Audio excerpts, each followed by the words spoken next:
This little video is about major chords and how to form them. We all know what major chords sound like.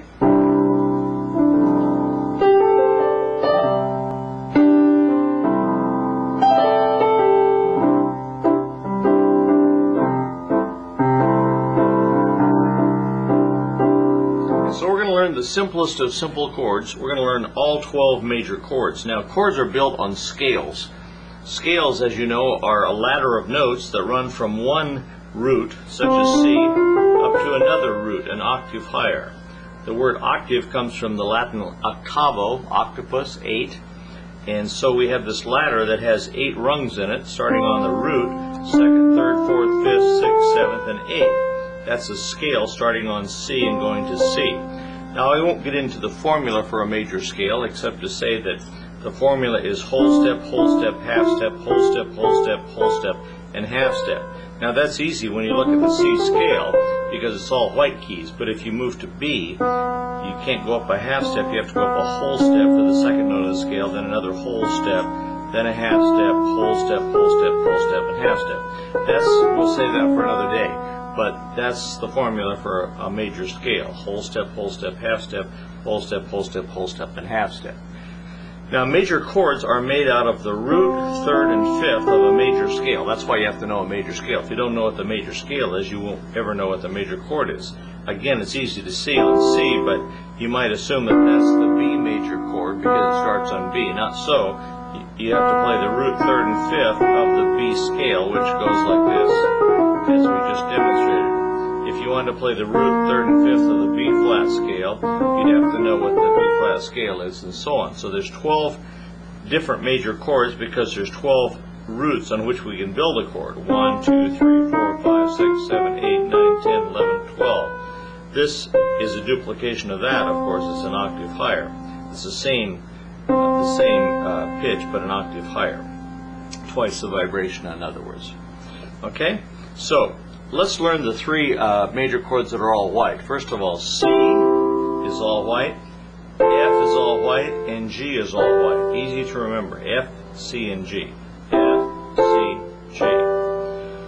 The next 3 major chords are D, E, and A. Do you notice something alike about those?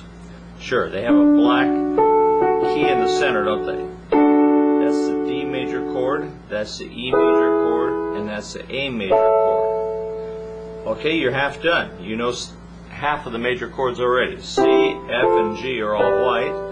D, E, and A have a black third, a black key that's a third. The next 3 are D flat, E flat, and A flat. D flat, of course, is a black key, and I'm playing the 3rd and 5th of the D flat scale. Again, if we wanted to be sure of that, we could go through the D flat scale, namely root, up a whole step, half step, whole step, half step, whole step, and then half step.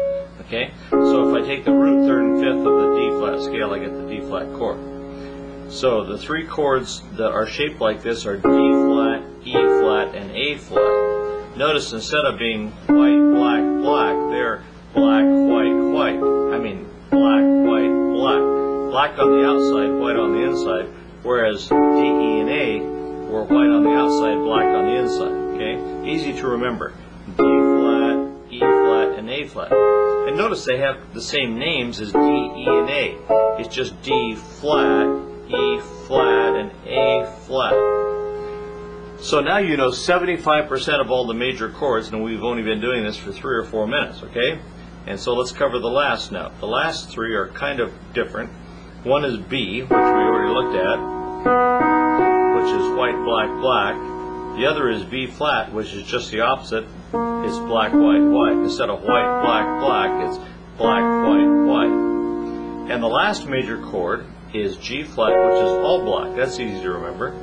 Incidentally, we could call it not only the G flat chord, but we could also call it the F sharp chord, because this note is enharmonic. It can be a sharp to F or a flat to G. The same thing is true of the D flat chord. I called it D flat, but it could be C sharp. This is the C sharp major chord.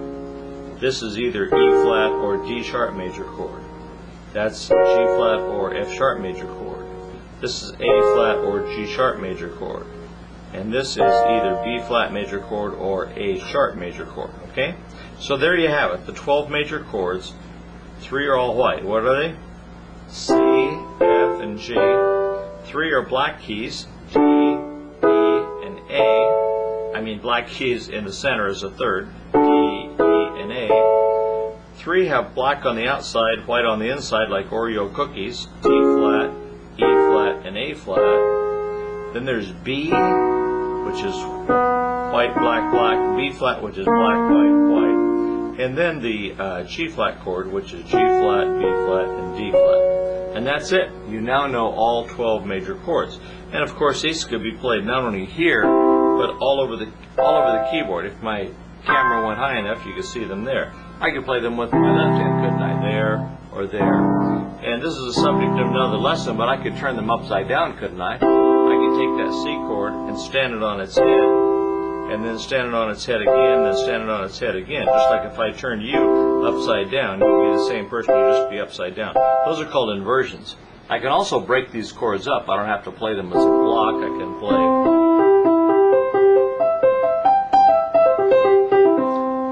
any permutation of those notes is the major chord named after that. So that's it for this little short lesson with the headless piano teacher. So thanks for being with me, and we'll see you again as we cover some other kind of chord.